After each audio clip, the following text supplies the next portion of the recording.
Wanavyoona akasema usingizi ambao Mtume sallallahu alayhi wasallam ameuelezea kwamba unaharibu udhu ni usingizi ule wa kina, usingizi ambao unamtoa mtu fahamu.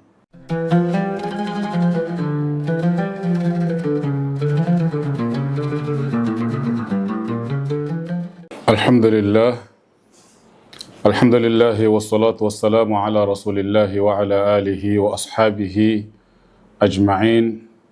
Amma ba'd, fa inna asdaqal hadithi kitabullahi wa khayral hadi hadi Muhammadin sallallahu alayhi wa sallam wa sharral umuri muhdathatuha wa kullu muhdathatin bid'ah wa kullu bid'atin dalalah wa kullu dalalatin finnar. Allahumma a'idhna minan nari, Allahumma a'idhna minal bid'ah.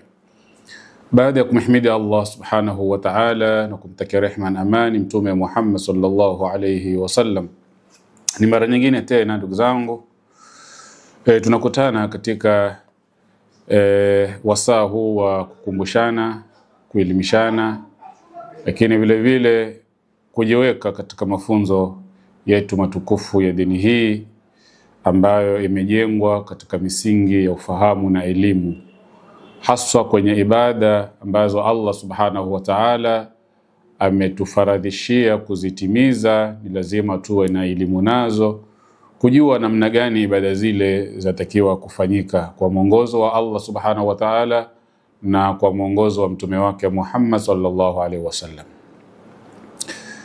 Leo katika mfululizo wa kuizungumzia ibada tukufu ya swala, tukiwa kwenye maudhui ya tahara, na tumefikia kwenye masala ambayo yanafungamanishwa na udhu, na ndio maudhui ambayo tumeanza kuyazungumzia kwenye tahara.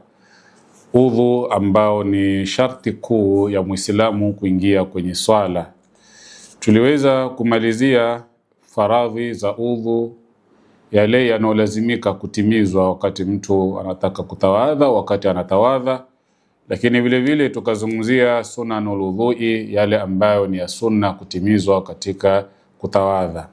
Tukasema yote Muislamu anatakiwa ajitahidi kuyatimiza, yale ya faradhi, yale ya sunna kwenye kutawadha, kwa kuwa Mtume Muhammad sallallahu alaihi wasallam aliyatimiza yote. Wa khairul hadi hadi Muhammadin sallallahu alaihi wasallam, na mwongozo bora ni mwongozo wa mtume wetu Muhammad sallallahu alaihi wasallam. Hakuna mahala ambapo tutakuwa sisi twafaa kupaiga kwa nafasi kubwa kama kwenye ibada. Tuige yale ambayo Allah ameweza kumwelekeza mtume wake Muhammad kuyafanya, naye mtume akayafanya. Leo tutaingia katika nawaqidhul udhui, mambo ambayo yanatangua udhu. Haya ndo maudhui ambayo tutayazungumzia leo. Baada ya Muislamu kutawadha, ni mambo gani ambayo yatamtoa katika tahara hiyo ya udhu? Awalan, la kwanza katika yale ambayo yanamharibia Muislamu udhu wake, kullu ma kharaja minas sabilain alqubul wadhubur, kila ambacho kitatoka katika njia mbili za siri, njia ya mbele na njia ya nyuma.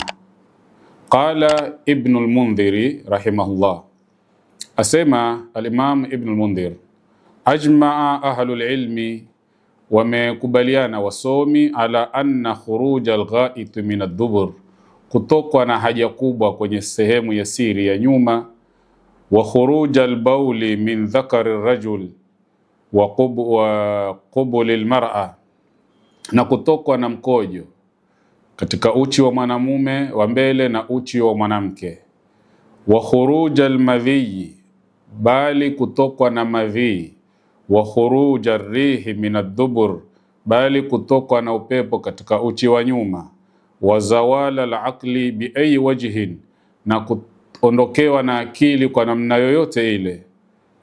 Ahdathun yunqidhu kullu wahid minhuma at-tahara, hizi ni hadathi ambazo zote zinatangua tahara ya udhu. Wa yujibu al-wudhu'a, na yote haya yanawajibisha mtu kutawadha.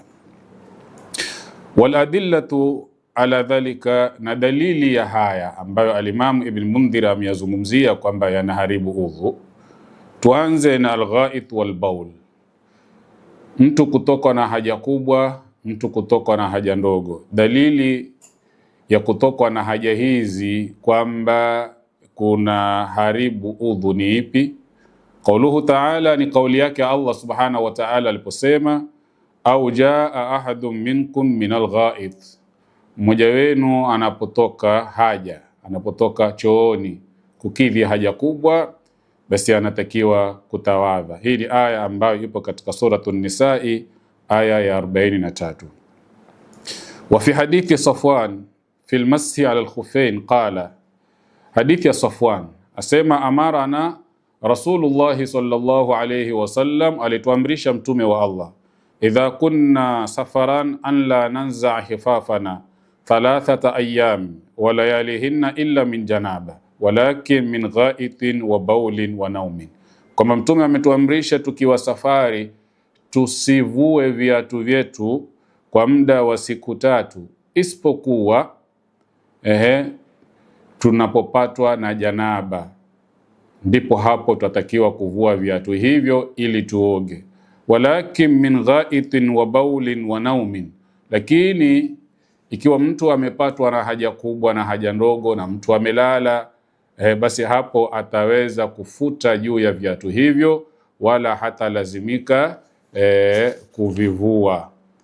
Fafihima dalilun ala wujubi alwudhu'i min albawl walgha'it, katika dalili mbili hizi ama katika nafsi mbili hizi ya aya na nafsi ya hadithi, ni dalili ya kuwa udhu unawajibika kwa mtu ambaye ameenda haja kubwa na mtu ambaye ameenda haja ndogo. Wa amma khuruju rihi, ama dalili ya mtu kutokwa na upepo, fa an Abi Hurairah radhiyallahu anhu qala qala Rasulullah sallallahu alayhi wasallam, amesema mtume wa Allah, la yaqbalu Allahu salata ahadikum, Allah haikubali swala ya mmoja wenu, idha ahdatha, atakapopatwa na hadathi, hatta yatawaddaa, mpaka atawadhe. Faqala rajulun min Hadramaut, bwana mmoja kutoka Hadramaut akasema, mal hadathu ya Aba Huraira, akamuuliza Abu Huraira kuhusu hadathi hiyo ambayo mtume amesema ikimpata mtu lazima atawadhe. Abu Huraira akasema, fasaun wa dhuratun, ni mtu kutoka na upepo au kutoka na sauti ya pumzi ambayo itatoka katika sehemu yake ya nyuma ya siri. Kwa hivyo hili ni moja katika yale ambayo yanaharibu udhu, la kutokwa na upepo. Wa amma almadhiyu, amma dalili ya madhi kwamba yakitoka udhu unaharibika, ni hadithi ya Ali radhiallahu anhu, wa sualuhu anil madhi, na swali lake alilomuuliza mtume kuhusu madhi, akasema mtume, tawadha waghsil dhakarak, tawadha unapotokwa na madhi hayo na uoshe uchi wako. Na almadhiyu ni maji yanayotoka wakati mtu anapoanza utangulizi wa kujamiana na mke wake, kwa mwanamume na kwa mwanamke. Haya maji ni najisi, na yanapomtoka mtu akiwa katika udhu wake unaharibika. Wa amma alwadiyu fa an ibn Abbas radhiallahu anhu qala, alwadi, ushahidi wa kwamba yakitoka yanamharibia mtu udhu, ni hadithi ya Abdullah bin Abbas, anasema almaniyu walwadiyu walmadhiyu, akataja vitu vitatu hapa, manii na alwadiyu na almadhiyu. Kisha akasema amma almaniyu fa fihi alghusl, mtu anapotokwa na manii anawajibika kuoga mwili mzima, amepatwa na hadathi kubwa. Wa amma almadhiyu walwadiyu, ama mtu kutokwa na madhi na alwadi, fa fihi ma isbaghu alwudhu'i wa yaghsilu dhakarahu, katika haya mtu anatawadha kikamilifu na anaosha uchi wake kwa sababu ni najisi. Almadhiyu ni najisi, yakimtoka mtu ambaye ametawadha atakuwa ametangukwa na udhu, lakini vile vile amepatwa na najisi katika sehemu yake ya siri, ile lazima aoshe. Na vile vile alwadiyu nao pia ni najisi, yakimtoka mtu ambaye ametawadha atakuwa udhu wake umeharibika, lakini pia atalazimika kuweza kuosha sehemu ile kwa sababu alwadiyu ni najisi. Alwadiyu ni maji pia yaliyo na uzito yanayomtoka mwanamume pale anapomaliza kukojoa, mwisho wa kukojoa. Lakini vile vile kwa wale wanaofanya kazi ngumu nzito ya dhiki, pia wakati mwingine husababisha kutokwa maji haya katika sehemu ya siri ya mwanamume. Kwa hiyo hivi ni vitu ambavyo vikimtoka Muislamu baada ya kutawadha ajue ya kuwa udhu wake umeharibika. Tuje katika baadhi ya vidokezo vya faida. Idha kharaja min ad-duburi shay'un ghayru mu'tadin kadudi walhasa wa nahwi dhalik fa innahu yunqidhu al-wudhu'a inda akthari ahli al-ilmi. Tumesema kwamba mtu anapotokwa na kitu katika sehemu za siri, udhu wake umeharibika, na vitu hivyo tumevitaja hapa. Lakini je, vipi iwapo mtu atatokwa na kitu kisichokuwa cha kawaida? Mfano, mtu ametokwa katika sehemu yake ya siri na mdudu ama mnyoo ama kijiwe ndicho alichokitoa. Vipi kuhusu udhu wake, utaharibika? Naam, udhu wake utaharibika, na hili limesimamiwa na wengi katika wasomi. Lakini pia idha udkhila fi fathati dhakari au dhubur shay'un thumma ukhrija wajaba alwudhu li'annahu la yakhlu min ballati najasa. Pia iwapo kutaingizwa kitu katika uchi wa mbele au wa nyuma kwa mwanamume au kwa mwanamke, lakini hasa uchi wa nyuma, kukaingizwa kitu za kuwa ni kijiti au kidole alafu kikatolewa, bila shaka huyo aliingizwa kitu hicho itakuwa udhu wake umeharibika. Kwa nini? Kwa sababu kitakapotolewa kitu hicho lazima kitatoka na unyevu wa najisi, na unyevu ule wa najisi itakuwa umetoka hapo ndani. Kwa hiyo bila shaka itakuwa hali hiyo imemharibia udhu wake, na hapo atalazimika kutawadha, na hivi ndivyo walivyosema wasomi. Lakini pia idha kharaja al-bawlu au al-ghaitu min ghairi sabilain, ikiwa mkojo au choo kitatoka kwa sehemu zisizokuwa hizi mbili, sehemu za siri mbili, sehemu ya mbele ya uchi na sehemu ya nyuma ya uchi. Ikiwa mkojo hautatoka huko wala kinyesi hakitatoka huko, vipi kuhusu udhu wa mtu huyu? Mfano, pengine mtu anakojoa kupitia pipe iliyotobolewa chini ya kitovu chake, au anaenda haja kubwa kupitia pipe iliyowekwa chini ya kitovu chake. Wakati anapotoa haja zile na ametawadha kwa njia ambayo si ya kawaida, kwa njia ambayo si uchi, vipi udhu wake? Asema ikiwa itatokea hivyo, mtu akatoa mkojo wake ama kinyesi chake kwa njia ambayo si ile ya kawaida tuijuayo, ambayo kinyesi na mkojo hutoka, wajaba fihima alwudhu ala rajih, itamlazimu mtu huyo kutawadha, na hili limesimama katika msimamo wa kauli iliyo na nguvu, kwa sababu ya hadithi ambazo tumezisoma huku, ama hadithi ambayo tumesoma ya Safwan. Mtume akasema, laki min ghaithin wa baulin wa naumin ala umumi khurujihi.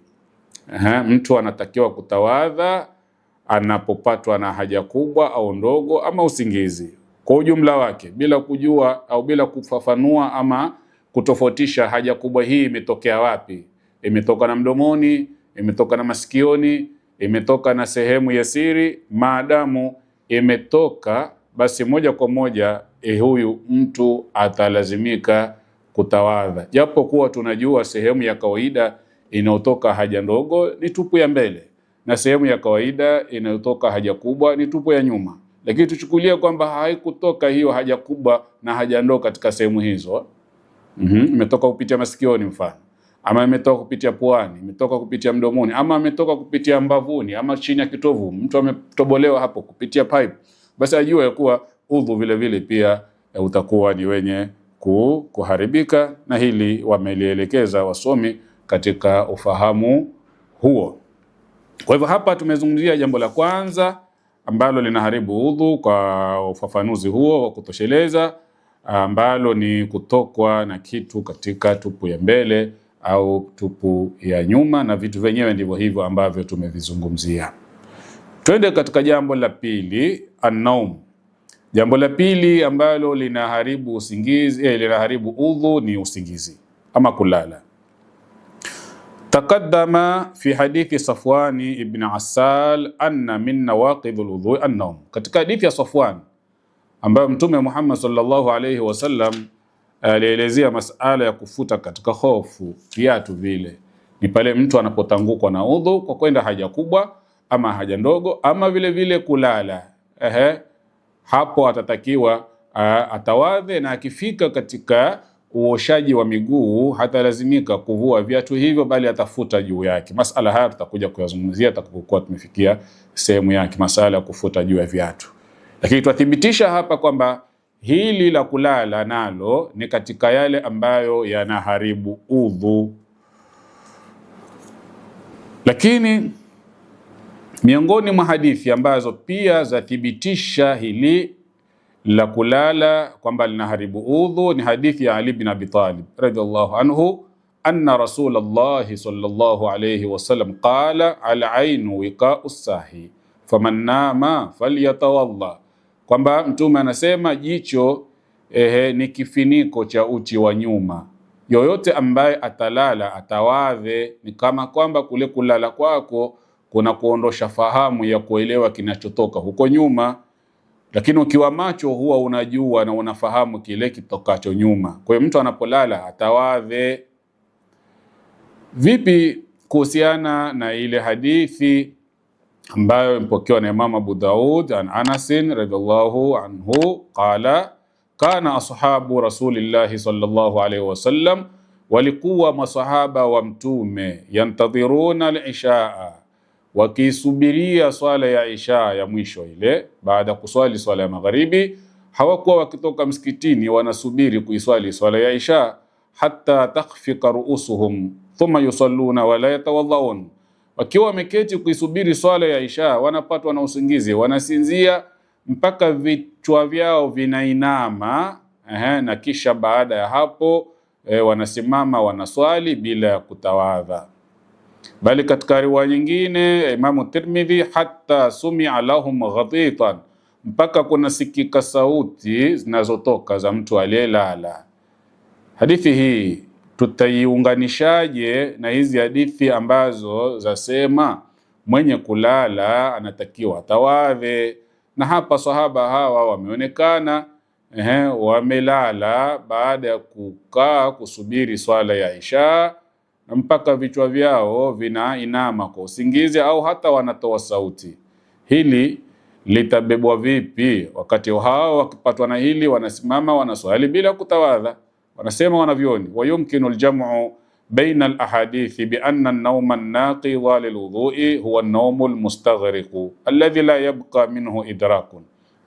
Wanavyoona akasema usingizi ambao Mtume sallallahu alayhi wasallam ameuelezea kwamba unaharibu udhu ni usingizi ule wa kina, usingizi ambao unamtoa mtu fahamu.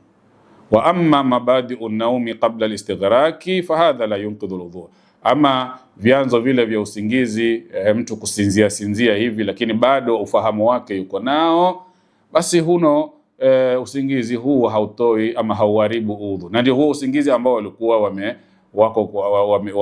umewafikia sahaba wakisubiri swala. Sasa nyingine mtu zakuwa umekaa mahala mara ukajiwa na kusinzia, pengine hata ukaanza kusepetuka kichwa chako kuinama hivi, lakini bado mwenyewe akili yako iko yaqadha, akili yako iko sawa, waelewa kabisa usingizi kama huu na kusinzia kama huku hakuharibu udhu. Kwa hivyo ili mtu aharibikiwe na udhu wake ni awe amelala usingizi wa kina wenye kumtoa fahamu na uelewa. Asema Al-Imam An-Nawawi rahimahullah kulizungumzia hili la kupotelewa na akili kwa kulala. Asema wattafaqu ala anna zawala al-aqli biljununi, kwamba imeafikiwa mtu kuondokewa na akili kwa wazimu, wal-ighma'i na kuzimia, wasukri bilkhamri na kulewa kwa tembo, au ad-dawa'u kulewa kwa madawa, au al-banji ama kulewa kwa bangi na vinywaji vyote na vifaa vyote vya kulevya. Yunqidhu al-wudhu'a, hivi vyote vinaharibu udhu, sawaun kalla au kathura, sawa sawa ni vichache au ni vingi, umetumia kwa uchache au umetumia kwa wingi. Maadamu akili yako imeondoka kwa njia mojawapo katika njia hizi, ima kulala au umelewa au umezimia au umetumia madawa ambayo yamekutoa akili yako, yamekupotezea akili yako, jua kwamba ikiwa umelitekeleza hilo na ile hali una udhu wako utakuwa umeharibika. Hili ni jambo la pili katika mambo ambayo yanaharibu udhu, lakini tuzingatie kwamba jambo hili la kulala ili limpeleke mtu kuharibu udhu wake ni awe atalala kulala kuna kuondosha ufahamu kabisa. Hapa ndipo udhu wake utakuwa ni wenye kuharibika. Ama kulala kupitia kusinzia hivi, bado mtu akili yake iko yakalla, yuko bado na ufahamu, hili haliharibu udhu, kama ilivyotokea kwa sahaba hawa waliokuwa kisubiri swala ya Isha na wakapatwa na usingizi na kisha wanainuka kuswali bila ya kutawadha. Ni usingizi ambao haukuwa wakina. Twende katika jambo la tatu katika mambo ambayo yanaharibu udhu. Mashul farji ni kugusa tupu. Yajibu alwudhu min masil farj, ni lazima kutawadha kwa yule ambaye ataugusa uchi wake, sawaun fi dhalika arrajul walmar'a, sawa sawa hilo ni kwa mwanamume au mwanamke, wa sawaun kana almasu bi batin alkafi au bi dhahirihi, sawa sawa umeugusa uchi wako kwa kiganja, kwa ndani ya kiganja ama nje ya kiganja, yani umeugusa uchi kwa sehemu ya ndani au kwa sehemu ya nje ya kiganja chako, illa an yakuna bainahu wa bainahu hailun, isipokuwa kuwe na kizuizi baina kiganja chake na uchi wake, yani hakuugusa moja kwa moja uchi ule, pengine ameugusa kwa nguo ama gloves ambazo amezivaa mkononi mwake, basi udhu hapo hautakuwa bado haujaharibika.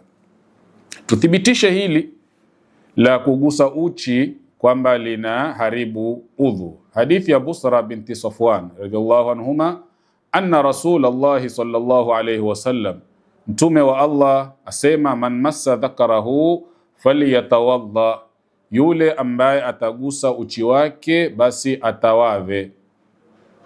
Wa an Amr bin Shuaib an abihi an jaddihi anin nabiyyi sallallahu alayhi wasallam qala, ayyuma rajulin, mwanamume yoyote, massa farjahu falyatawadha, ambaye ataugusa uchi wake atawadhe.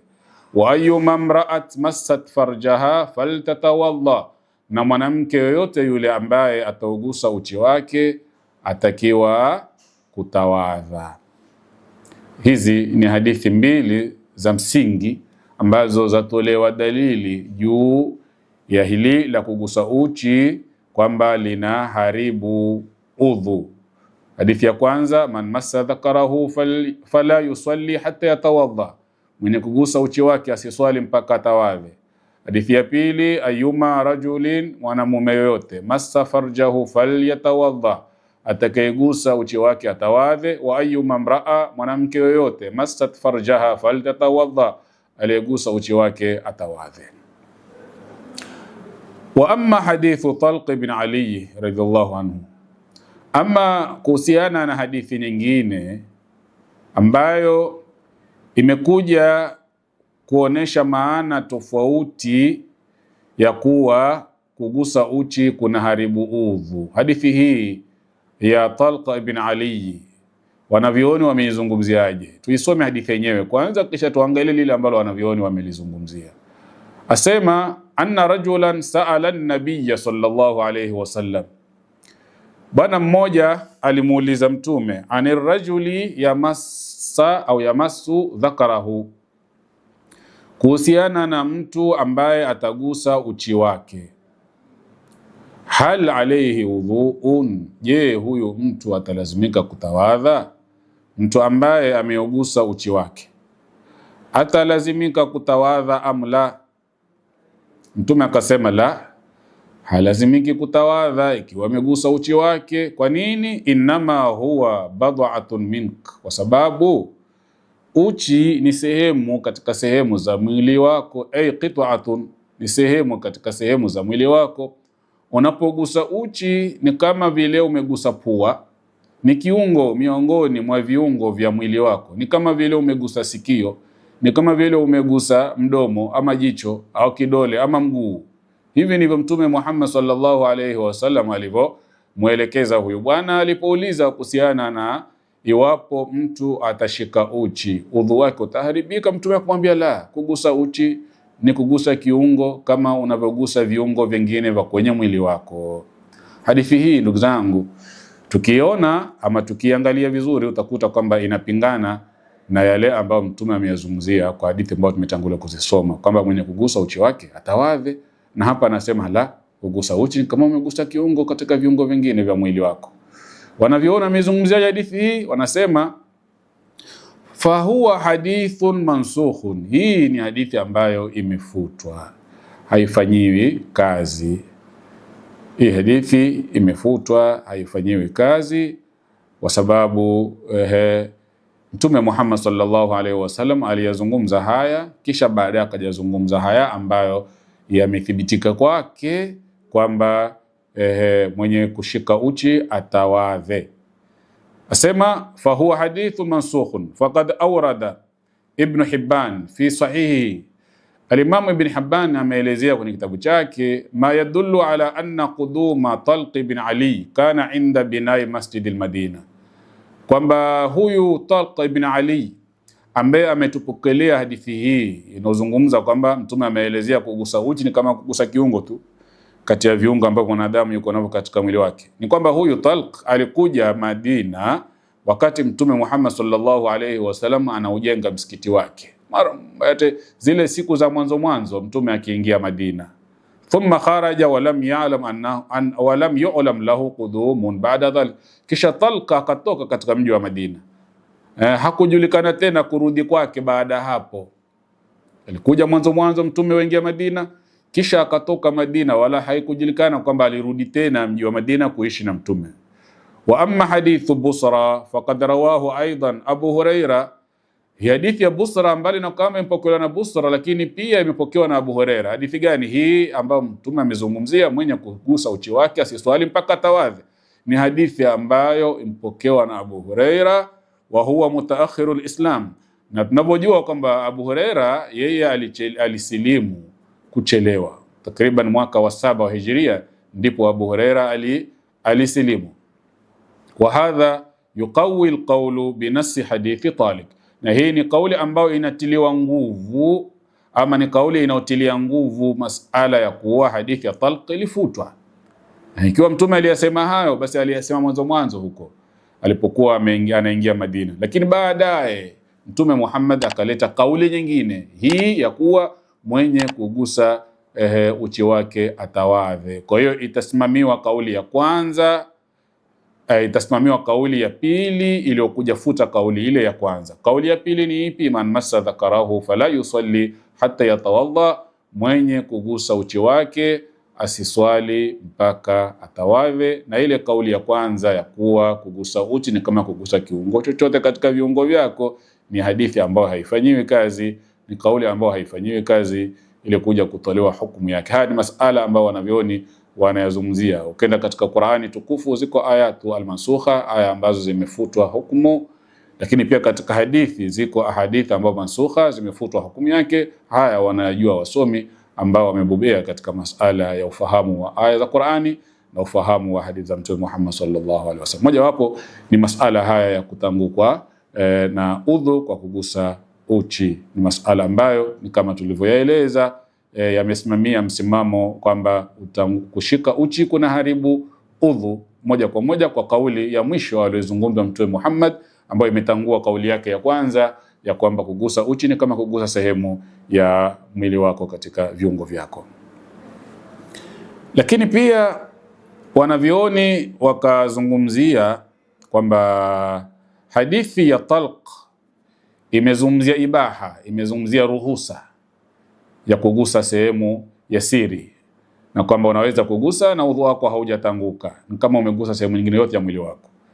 Na hadithi ya Busra inazungumzia hadhar, inazungumzia uharamu Walqaida annahu idha taarada alhadharu walibaha quddima alhadharu, zinapopingana hali mbili, ruhusa na haramu au ruhusa na katazo. Hii hadithi ya ruhusu, hii hadithi inakataza. Ipi itakaotangulizwa kufanywa kazi? Itatangulizwa ile yenye kutoa katazo. Swala moja limezungumziwa, hadithi moja ikataza swala lile na hadithi nyingine inaruhusu. Kama hili, hadithi moja inaruhusu kugusa uchi wakati mtu ametawadha na hadithi nyingine inakataza. Hii ya ruhusu, ili yakataza. Mambo haya yanapokuwa yameshikana, wanavyoona wanasema inatangulizwa lile katazo. Katazo ndilo ambalo litafanyiwa kazi, wala si hiyo ruhusa. Walhaqu fi dhalika annahu naqidun lilwudhui, lakini vile vile wanavyoona wamezungumzia hili la kutangua la kushika uchi kwamba linaharibu udhu, linachukuliwa kwenye uhakika wake moja kwa moja, sawa sawa mtu amegusa kwa shahawa au lam yakusudha, au hata kama hakukusudia kustarehe na uchi wake. Yani ikiwa mtu atagusa uchi wake, si lazima awe ameugusa kwa njia ya matamanio, au si lazima awe ameugusa labda uchi ule utokwe na shahawa, utokwe na manii ama utokwe na madhi ndio udhu wake uwe umeharibika. La, maadamu amegusa uchi wake, awe ameugusa kwa matamanio, hakuugusa kwa matamanio, udhu wake umeharibika. Sawa sawa kwenye kuugusa uchi ule kumetoka shahawa, madhi, manii au hakukutoka, vile vile udhu wake utakuwa umeharibika. Na hii ni udhahiri wa kauli yake Mtume aliposema man massa dhakarahu, yoyote yule ambaye atagusa uchi wake. Mtume amesema man massa dhakara, mwenye kugusa uchi wake. Hakuweka sharti kugusa kule kuwe ni kwa matamanio ama kugusa kule kusababisha kutoka na shahawa. Madamu umegusa moja kwa moja, udhu wako umeharibika.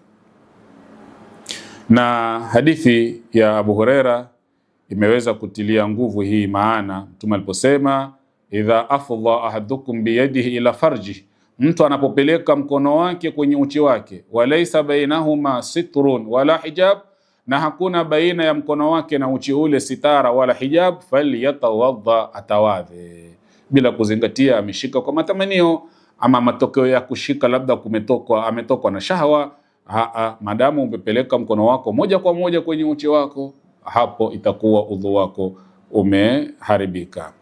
Wa amma masu al-unthayaini, ama mtu kugusa sehemu nyingine iliyoko pambizoni mwa uchi. Mfano mwanamume ana konde mbili chini ya dhakari yake, lao atagusa sehemu zile, udhu wake haujaharibika. Hazizingatiwi sehemu zile kwamba ni uchi ambao ukiugusa umeharibika udhu wako. Lakini pambizoni mwa mzunguko wa uchi wa nyuma pia hii haiharibu udhu, lao mtu atagusa sehemu zile ambazo zimezunguka sehemu yake ya asli ya uchi, kama walivyozungumzia wasomi. Kwa hivyo ili udhu wako uharibike ni ushike ule ambao unaitwa kuwa ni uchi moja kwa moja, wala si pambizoni mwa sehemu za siri. Lakini vile vile kuguswa na mwingine, si lazima uguse wewe, waweza kuguswa na mtu. Ikiwa utagusa yule ambaye atakuwa amekugusa, basi moja kwa moja udhu wake umeharibika. Mtu ambaye atamgusa mwenzake uchi, yule aliyegusa mwenzake uchi wake utakuwa umeharibika moja kwa moja, kwa sababu ametekeleza jambo ambalo linafanana na mtu kugusa uchi wake mwenyewe. Tutakomea kwa hapa na tutakuja kumalizia vilivyobakia katika kikao kitakachokuja. Tuzungumzie mengine ambayo yamezungumzwa kisheria kwamba yakimtokea Muislamu udhu wake utakuwa umeharibika. Wa sallallahu ala Muhammadin wa ala alihi wa sahbihi wa sallam, walhamdulillahi rabbil alamin.